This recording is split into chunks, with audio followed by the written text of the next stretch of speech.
삶의 기초 33번째인데요. 자, 지난 시간에 우리가 이제 예수님을 닮아가는 것이 무엇인가에 대해서 잠깐 말씀을 드렸어요. 이게 굉장히 중요합니다.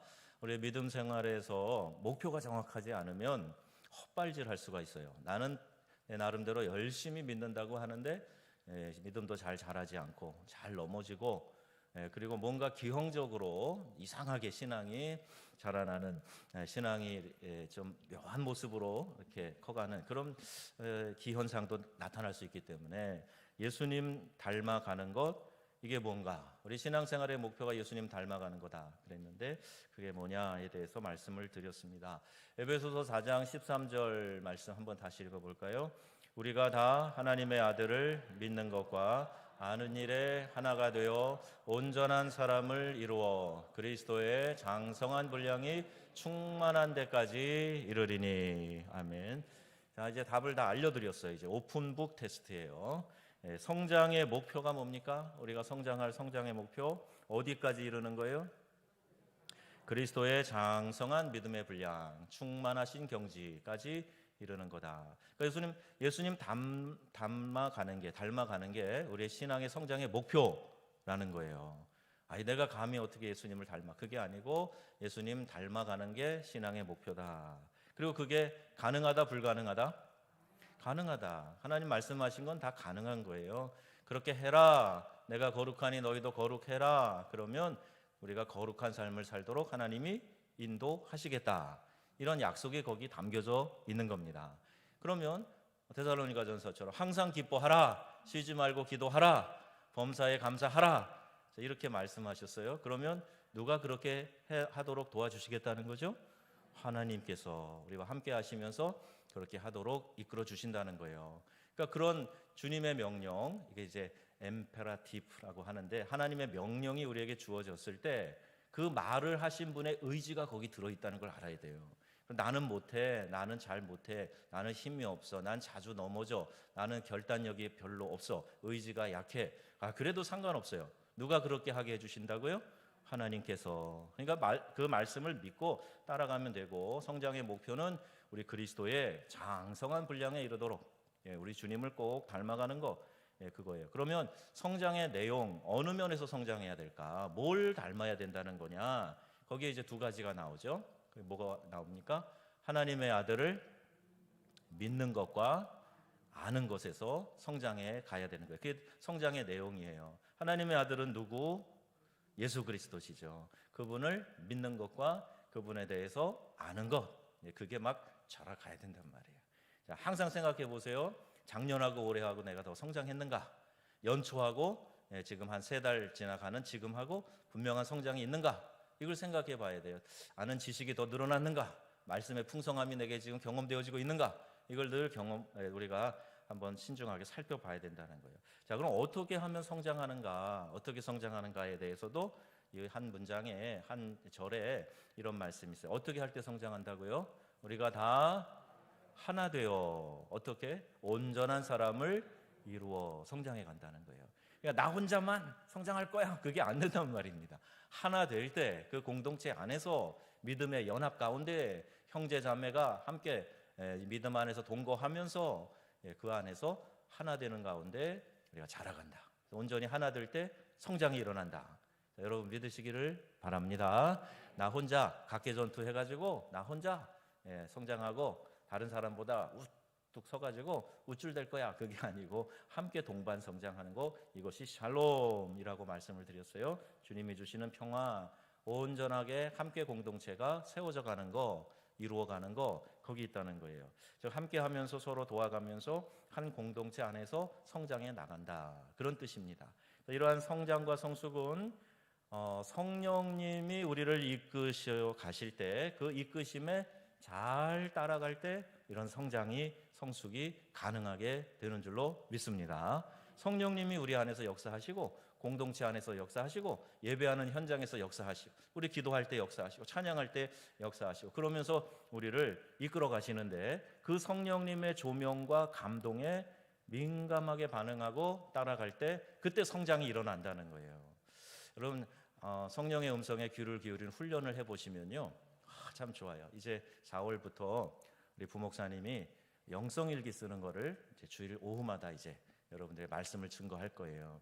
그런데 영성일기를 쓴다는 게 오늘 하루 중에 하나님이 나와 어떻게 동행하시고 말씀하셨는가를 민감하게 확인해 보는 거예요. 그러다 보면 주의 음성이, 성령이 내 안에 주시는 감동이 점점 더 또렷하게 들려지게 되기 때문입니다. 자, 요새 신앙생활하기 어렵다는 말 많이들 해요. 안팎으로들 합니다. 전도하는 거, 이거 더 어려워. 전도 되겠어? 누굴 교회로 오라 그래 이럴 때. 그러면서 오히려 스스로 전도 불가론을 이야기하는 성도들도 혹은 교회 지도자들도 많이 늘어나고 있어요.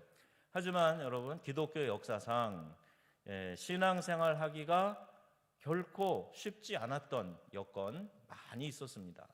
믿음 생활하는데 자유도 없고요.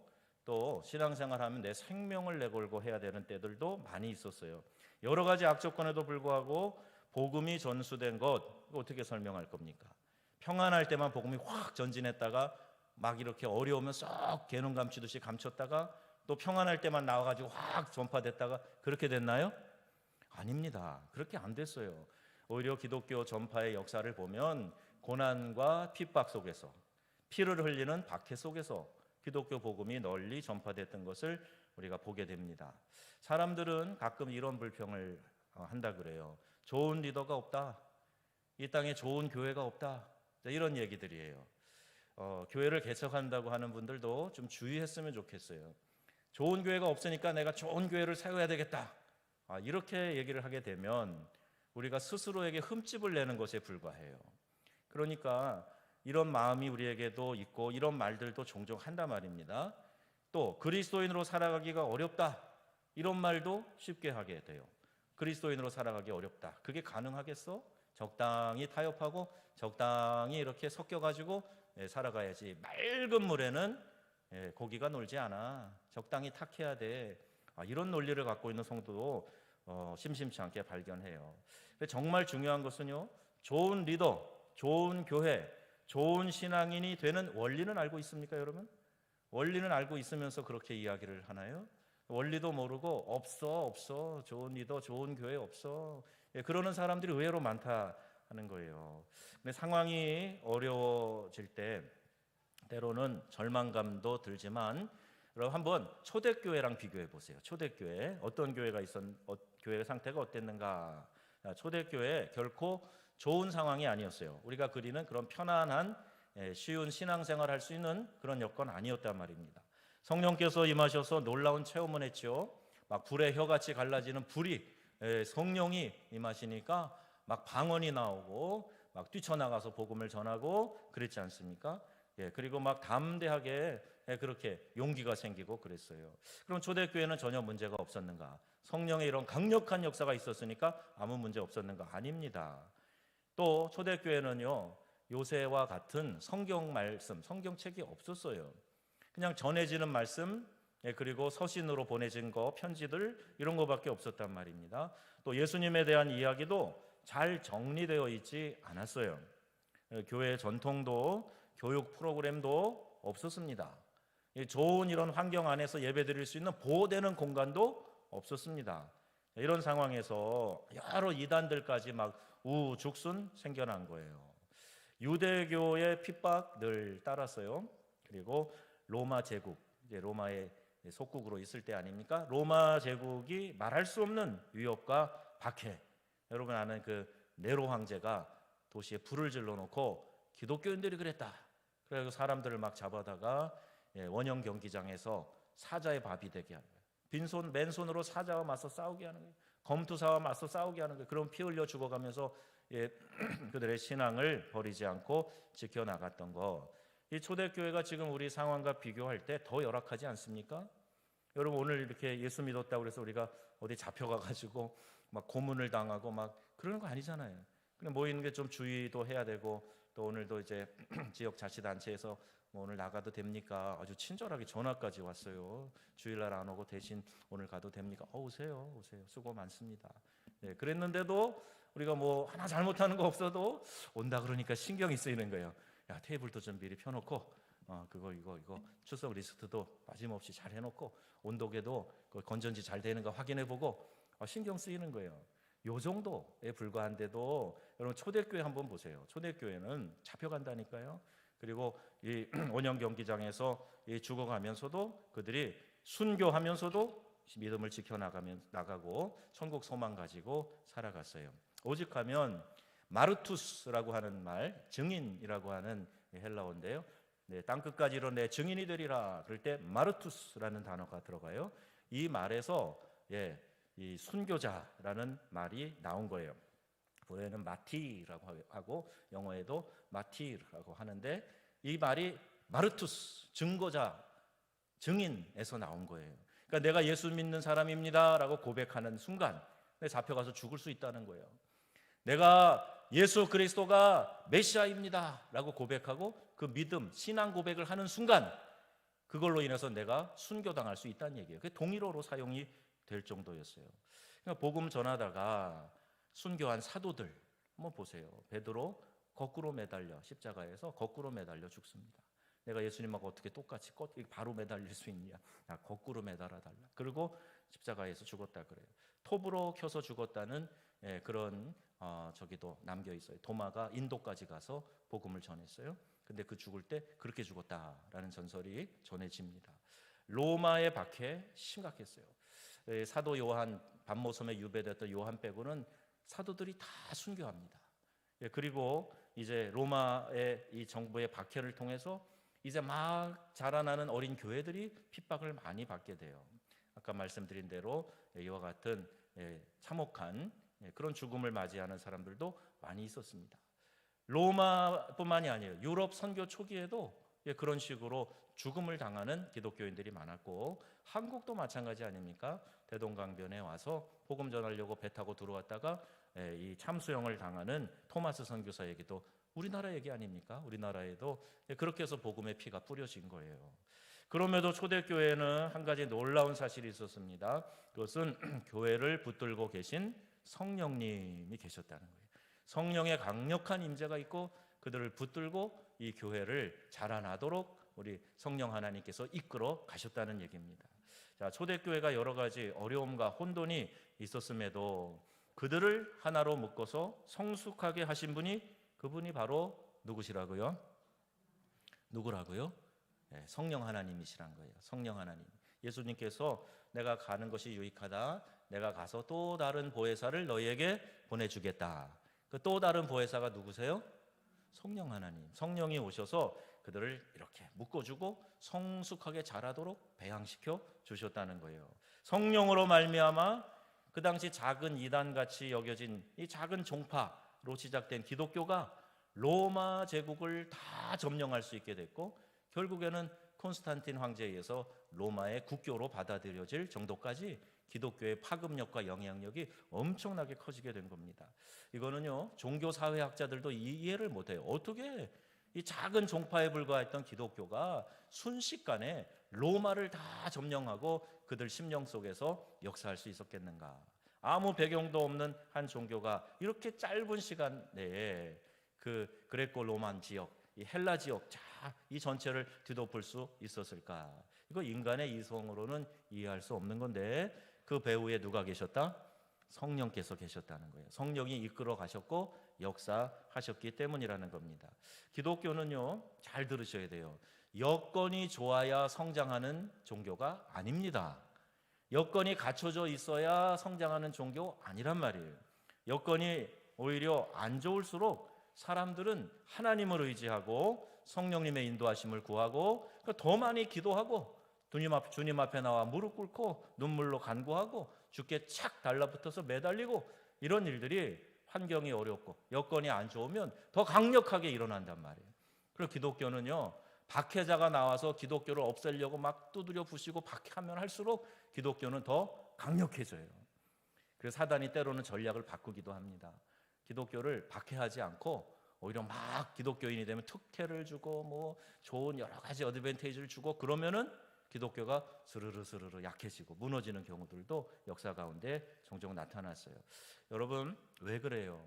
이거는 인간이 하는 것이 아니고 인간의 힘으로 이뤄 가시는 것이 아니고 하나님께서 역사하시고 이끌어 가시는 것이 우리 교회의 탄생이요, 그리고 교회의 진행이요, 또 교회의 결과가 될 줄로 믿기 때문입니다. 성령이 역사하시기 때문이에요. 그래서 기독교는 척박한 상황, 핍박의 상황에서 오히려 어떻게 되느냐? 순결해져요.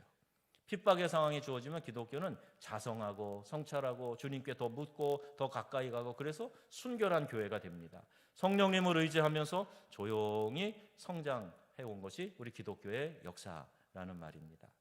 우리 교회도 코로나19로 안팎의 여러 복잡한 일들로 힘든 2020년 작년을 보냈어요.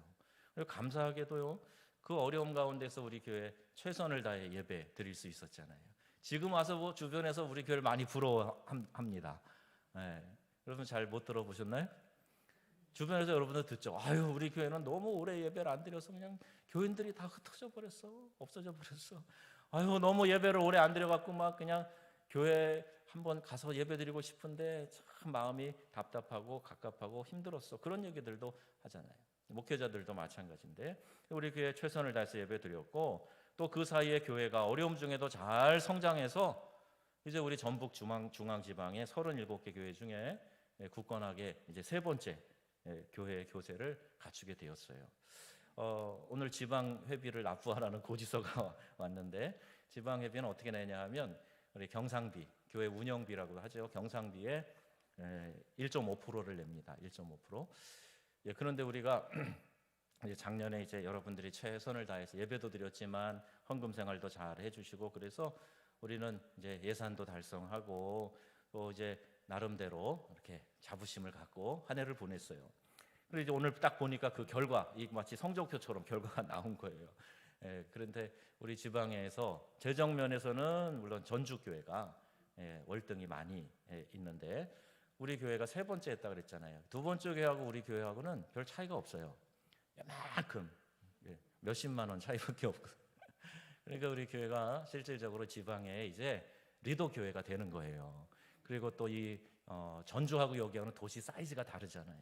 우리 교회가 참 열심히 주님 사랑하고 또 하나님 은혜 베풀어 주셔서 어려운 시절들 잘 극복해 가면서 교회가 이렇게 잘 유지되고 또 성도들이 이렇게 예배를 막 활력 있게 기쁨으로 예배드리고 이런 교회 별로 없습니다. 제가 주일날도 말씀드렸죠. 저 멀리 가 있는 우리 청년이 우리 교회는 모든 면에서 참 훌륭하다고 좋았다고 그렇게 이야기를 했다니까요. 믿어주시기 바랍니다. 잘 모르셔서 그러는데 좋은 교회예요. 다 오시는 분들마다 우리 교회 예배가 막 활력이 있다고 그러고 어떻게 이렇게 젊은이들이 많냐 그러고 또 우리 이승원 목사님 인터뷰한 거를 보니까 이제 우리 교회 새벽에 젊은 남자분들이 그렇게 많이 나오는 걸 보고 깜짝 놀랐다 그래요. 뭐 새벽에 박수 치면서 찬송 부르는 교회 드문데 우리 교회 놀랍다 그런 얘기를 해요. 좋은 전통이죠. 자, 개인도 교회도 나라도 힘들 때 어떻게 해야 되느냐?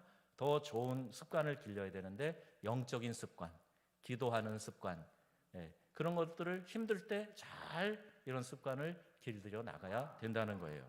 자, 오늘 이 시대 상황이 아무리 어렵다고 해도 우리가 성령님을 따른다면 그분으로 인해서 놀라운 일이 벌어질 줄로 믿습니다. 어려울수록 밤하늘이 캄캄하면 캄캄할수록 작은 빛이 별빛이 더 환하게 보이는 것처럼 어려울 때일수록 성령의 역사가 더 밝게 보이기 때문에 우리가 그것을 구하면서 나가야 된다. 자, 성령님이 누구신가? 성령의 사역은 어떤 것인가?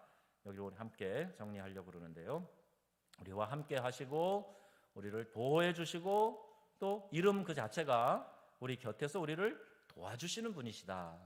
이게 성령 하나님. 보혜사가 그런 의미를 가지고 있어요. 보혜사라는 말의 의미에는 변호사도 되어주고 도와주는 분도 되어주고 그런 의미를 가지고 있는 거예요. 그것도 옆에서 나와 함께 그렇게 해주신다는 말이에요. 요한복음 14장 16절 우리 주님이 이렇게 말씀하셨어요. 함께 읽겠습니다. 내가 아버지께 구하겠으니 그가 또 다른 보혜사를 너희에게 주사 영원토록 너희와 함께 있게 하리니. 아멘. 다른 보혜사를 우리에게 보내주시겠다. 그리고 보내주셨어요. 그게 오순절 성령 강림 사건이고 그때 이후로 우리가 누구든지 예수 그리스도를 주로 고백하면 성령이 우리 안에 오셔서 우리와 함께 하시고 내주하시고 떠나지 않으시고 마지막 다시 우리 주님이 신랑으로 오실 때까지 우리를 강건케 하시는 분이 성령 하나님이신 줄로 믿습니다. 그걸 우리가 잘 알아야 돼요. 다른 보혜사 도와주고 변호해주고 함께 하시고, 요한복음 16장 13절 이렇게 말씀하고 있습니다. 함께, 그러나 진리의 성령이 오시면 그가 너희를 모든 진리 가운데로 인도하시리니 그가 스스로 말하지 않고 오직 들은 것을 말하며 장래 일을 너희에게 알리시리라. 아멘. 온라인으로 예배하는 성도님들 성경 같이 읽으세요. 여기까지 안 들려요 지금. 같이 읽으세요. 진리의 성령이 오시면 그가 너희를 모든 진리 가운데로 인도하실 것이다. 진리가 예수 그리스도를 뜻하는 겁니다. 알레데이아, 진리는 예수님이세요. 성령께서 우리를 이 진리 가운데로, 즉 주님께로 이끌어 가신다는 거예요. 그러니까 성령이 충만하면 충만할수록 우리가 누구에게로 가요? 누구에게로 가까이 가요? 우리 주님께로 가까이 가는 거예요. 성령께서 우리를 주님에게로 가까이 가게 이끌어 주시고, 또 주님의 말씀을 잘 듣고 이해하고 그것을 따라가도록 도와주시는 분이 성령 하나님이시다, 이 말씀이에요. 자, 성령이 아니고서는 누구든지 그리스도를 주로 시인할 수 없다. 고린도전서 12장 3절 다 외우셨죠? 누구든지 성령이 아니고는 그리스도를 주로 시인할 수 없다. 여러분, 예수님이 여러분의 주인이십니까? 구원자이십니까? 그럼 성령이 이미 내 안에서 역사하고 계시는 거예요. 이거 아무것도 아닌 것 같아도 정말 못해요. 전도 나가보면요, 이분은 인격적으로도 훌륭하고 지식이 고상하고 사회적으로도 레벨이 높으신 분이고 정말 좋은 사람이에요. 인간적으로 참 좋은 사람이에요. 그러니까 이분 정말 예수 믿으면 아주 훌륭한 그리스도인이 될 것 같아요. 그리고 복음을 설명하는데 아 그렇군요 다 이해를 하는 것 같이 끄덕끄덕거려요. 그러면 이 복음을 이해를 잘 하셨으면 이 복음을 받아들이시겠습니까? 예수님을 구주로 받아들이시겠습니까? 그러면 잘 들었고 그렇군요 점잖게 그래 따라왔으면 어떻게 해야 돼요? 당연히 받아들이게 되잖아요. 그런데 아니요, 수고 많이 하셨어요. 그런데요, 전 아닌 것 같아요. 다음 기회에, 나중에 이러지 안 받아들여요. 그러니까 여러분이 지금 예수님을 구원자라고 고백한 것은 성령의 역사인 줄로 믿으시기를 바랍니다. 내 안에 성령께서 느끼게 하시고 깨닫게 하시고 감동을 주시고 영접하게 하신 거예요. 그러니까 성령은 이렇게 복음을 듣고 그리스도를 믿음으로 우리 인쳐주시고 그리스도를 믿기 때문에 우리가 하나님의 자녀 되었다라고 이마에 도장을 콱, 보이지 않는 도장, 성령의 인치심, 이게 있단 말이에요. 하나님 것이다 라고 태그를 딱 달아주는 거예요. 자, 이게 성령이 하시는 거란 말이에요. 많은 미국의 서부 영화 보면 막 많은 가축에 이렇게 씩 해가지고 낙인 찍는 거 있잖아요. 그게 이 소는 아무개 씨 집의 소입니다라고 딱 도장 찍어주는 거잖아요. 그것처럼 성령이 우리를 인쳐주셔서 하나님의 자녀인 것을 인정해 주신다. 또 성령은 우리가 하나님의 소유가 되어서 구원받을 때까지 우리의 상속의 보증이 되시고 우리로 하여금 하나님의 영광을 찬미하게 하신다. 이게 성령의 역사예요. 그러니까 여러분 찬양할 때 막 손이 이렇게 올라가는 건 인위적으로 막 억지로 드는 분도 혹 계실지 몰라도 성령의 감동이 있어서 하나님을 찬양하고 싶은데 막 손이 올라가고요, 목소리가 커지고요, 그리고 막 감격의 눈물이 흐르고요, 여기서 막 심장이 두근거리고요, 막 저는 뭐 찬양 인도하고 그럴 때 등이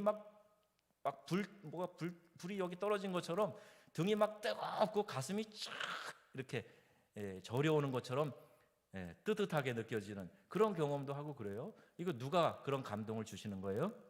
성령이 감동을 주시는 거예요. 그러니까 성령이 우리를 하나님의 영광을 잘 찬미하도록 역사하신다는 거예요. 예배 가운데 성령이 운행하시는 것이 느껴지십니까? 오늘도 성령이 이 자리에 우리와 함께 하시는 줄 여러분 믿어지십니까?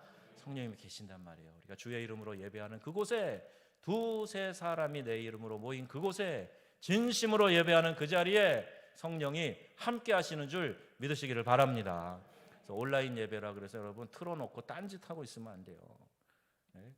지금 보여서 그러는 건 아니고 틀어놓고 딴짓하면 안 돼요. 그 앞에서 정성 다해서 성령의 임재가 지금 이곳에서도 있다 하는 것을 믿고 그리고 그 자리에서 예배해야 되는 거죠.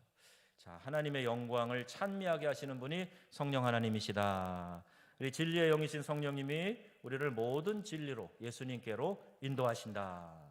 그리고 성령의 음성에 순종해 보면요, 놀라운 일이 일어납니다. 한번 해보시기를 바랍니다. 순종할 마음을 갖고 주님 음성을 들려주세요. 감동을 주세요. 그러면 주세요.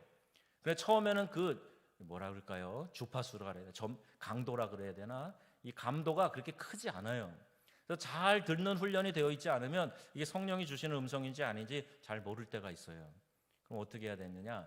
이 감동이 말씀에 위배되지 않는 한 무조건 해보세요. 무조건 해보세요. 그러면 성령의 감동이 점점 더 또렷하게 들려집니다. 여러분, 어느 목회자들이나 또는 평신도들도 영적으로 민감한 사람은 주님이 나에게 이렇게 말씀하셨어요. 그런 얘기 듣죠?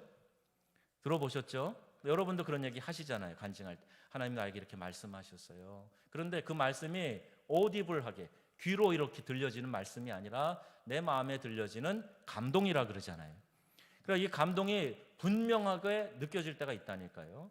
내가 생각하고 싶은 대로 들리는 게 아니에요. 이건 초보자의 수준이나 마귀가 장난할 때 그러는 거지, 성령이 우리에게 주시는 음성은 또렷합니다. 그리고 마음을 평안으로 이끌어 주세요. 저도 지난 주일날 강력한 성령의 음성이 있었어요. 제가 2가지를 실행을 했습니다. 지금 말할 건 아니지만 2가지를 실행을 했는데 하나님이 놀라운 역사로 감동을 주셔서 제가 얼마나 기뻐 펄쩍펄쩍 뛰었는지 몰라요. 여러분, 이 감동이 막 어쩔 수 없이 막 주체할 수 없을 만큼 감동이 오게 돼요. 그러니까 성령이 말씀하실 때 예, 알겠습니다, 아멘 하고 순종하는 그런 믿음의 좋은 습관을 여러분 기르시기를 바랍니다. 자꾸 고집 부리고 불순종하고 하라 그래도 안 하고 그 감동이 없어져 버리는 거예요. 그럼 성령의 사람이 아니라 육에 속한 그리스도인으로, 형식적인 신앙인으로 그렇게 살아갈 수밖에 없는 거예요. 우리가 오소서 진리의 성령님, 이런 찬양하잖아요. 그죠? 이 땅을 흔들고 주님 성령님 임하소서. 우리 이제 찬양 부를 텐데 성령의 불길로 타오르게 하소서, 우리 찬양하잖아요.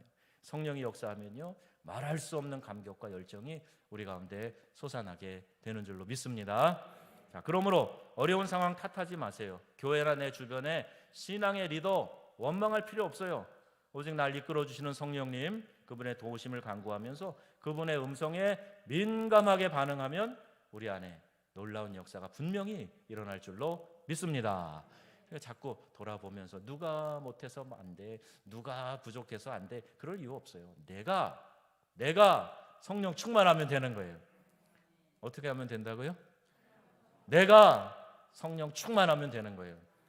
내가라 그러니까 목사님 네가 자꾸 그러시면 안 되고, 각자 해보세요. 그러면 자기를 가리키면서 내가 성령 충만하면 된다, 믿습니다.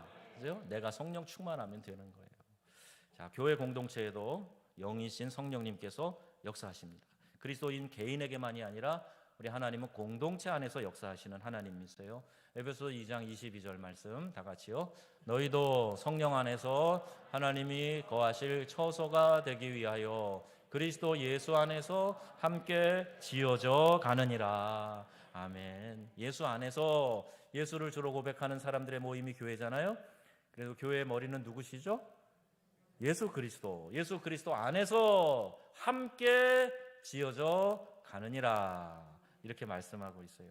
바울은 말하기를 교회가 단순한 조직이 아니라 단체를 넘어서서 마지막 날 하나님의 백성 가운데 영원히 거하시게 될 처소가 되기 위해서 함께 지어져 가고 있다, 이렇게 말씀합니다. 또 이렇게 지어져 가는 일에서 성령님의 역할, 이게 바로 핵심적인 역할이에요. 성령 하나님이 그것을 아름답게 만들어 가시는 훌륭한 예술가요, 건축가요, 우리를 이끌어 주시는 아주 완벽한 지휘자요, 또 우리를 이렇게 하나되도록 이끌어준 훌륭한 리더가 바로 성령님이시라는 거죠. 그래서 성령님은 우리를 구원으로 이끄실 뿐만이 아니라 하나님 나라가 이 땅에 완전히 임하게 될 때까지 교회를 이끄시고 교회가 성장해 나가도록 도와주시는 분이 누구시다? 성령님이시다는 거예요. 성령님. 그래서 여러분, 이 중간 기간에 교회를 이끄시고 세상을 치유하고 회복하는 일, 성령께서 하시는 일이다 하는 걸 우리가 알아서 성령 하나님, 오늘 우리 안에 충만하게 임하여 주시옵소서. 전적으로 다스려 주시옵소서. 내 심령을 전적으로 다스려 주시고 교회 공동체를 전적으로 다스려 주시옵소서. 우리 교회 의사결정을 하는 목사님, 장로님, 우리 당회원들에게 성령의 충만함을 주시옵소서 기도하셔야 돼요. 그래서 성령님이 이끄시는 대로 무조건 잘 알아듣고 따라가는 그런 당회원들이 돼야 되죠. 에베소 1장 23절입니다. 교회는 그의 몸이니 만물 안에서 만물을 충만하게 하시는 이의 충만함이니라. 아멘. 로마서 8장을 보시면 우리가 현재 이 세상이 허무에 굴복하고 있고 그 중심이 뻥 뚫린 것 같은 상황을 우리가 경험하고 살아가고 있어요. 그죠? 바울도 개인적으로 그런 탄식을 했어요. 그런데 성령님께서 회복시켜 주실 때 만물을 충만하게 해주신다는 거예요. 사람들이 그런 얘기해요. 인생 참 공허해요. 그런 얘기하죠. 내 마음이 왜 이렇게 공허한지 모르겠어요. 마음이 뻥 뚫린 거예요. 총 맞은 것처럼, 어느 가수의 노래 가사처럼 총 맞은 것처럼 구멍이 뚫린 내 가슴. 그렇게 그런 막 고백할 수밖에 없어요. 세상이 그러니까. 그런데 그걸 누가 채워주세요? 성령님께서, 만물을 충만케 하시는 하나님께서 그 뻥 뚫린 가슴을 채워주신다는 말이에요. 아멘이세요? 성령이 충만하면 그런 고민하지 않습니다.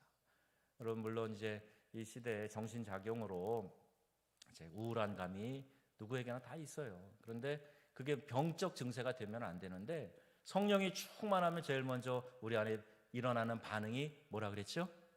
새벽에 나오신 분들 뭐라 그랬어요? 뭐가 충만하다고요? 기쁨이 충만하다 그랬잖아요. 성령 충만이 곧 기쁨 충만 같다. 이렇게 등식을 만들 만큼 성령이 내 안에 충만하면 기쁨이 충만하게 돼 있어요.